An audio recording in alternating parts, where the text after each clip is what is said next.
Paper leak पर पहली बार PM Modi का बयान आया है। उन्होंने कहा कि इस मामले में सरकार छात्रों के साथ खड़ी है और गड़बड़ी में शामिल लोगों के खिलाफ कड़ी कार्रवाई होगी।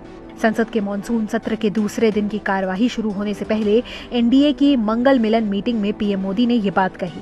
बैठक के बाद केंद्रीय मंत्री किरण रिजिजू ने मीडिया के सामने सरकार का पक्ष रखा। पेपर लीक का खबर आए तुरंत सरकार ने कार्रवाई किया और 13 लोगों को अरेस्ट करके जेल में डाल दिया गया है और साथ साथ जो छात्र हैं, स्टूडेंट्स हैं, उनका भविष्य को नुकसान ना हो इसलिए री एग्जामिनेशन नीट का प्राथमिकता दिया गया।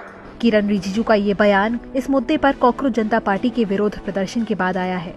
पीएम मोदी ने पेपर लीक को देश के लिए चिंता का विषय बताया और कहा कि इस पर राजनीति नहीं होनी चाहिए। पेपर लीक सिर्फ एक राज्य का मामला नहीं है, सिर्फ केंद्र सरकार का मामला नहीं, पूरा देश का हर एक राज्य में जहां जहां पेपर लीक करने में जो लोग लिप्त है, जो लोग इस धंधे में इन्वॉल्व है, जिन्होंने काम इस तरह का घिनौना किया है, पाप काम किया है, उनको सजा देने के लिए सब एकजुट होना चाहिए। ये कोई दलगत राजनीति का विषय नहीं है, ये देश का विषय है।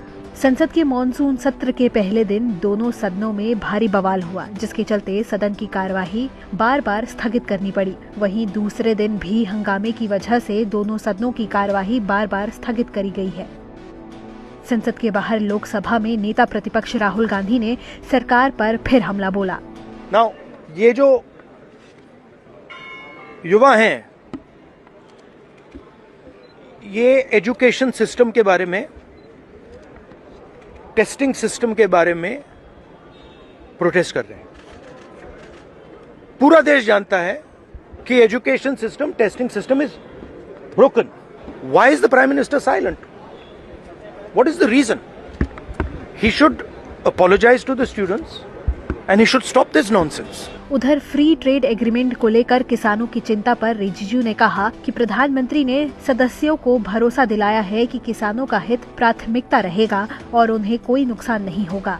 उस पर आदरणीय प्रधानमंत्री जी ने कहा है जितना भी फ्री ट्रेड एग्रीमेंट हुए हैं उसमें किसानों को लेकर के, किसानों का इंटरेस्ट, उसको प्राथमिकता देते हुए कोई नुकसान होने नहीं देंगे। किसी भी देश के साथ, किसी भी गुट के साथ फ्री ट्रेड एग्रीमेंट हुए हैं उसमें किसानों का हित को सबसे सर्वोच्च ध्यान दिया जाए। दरअसल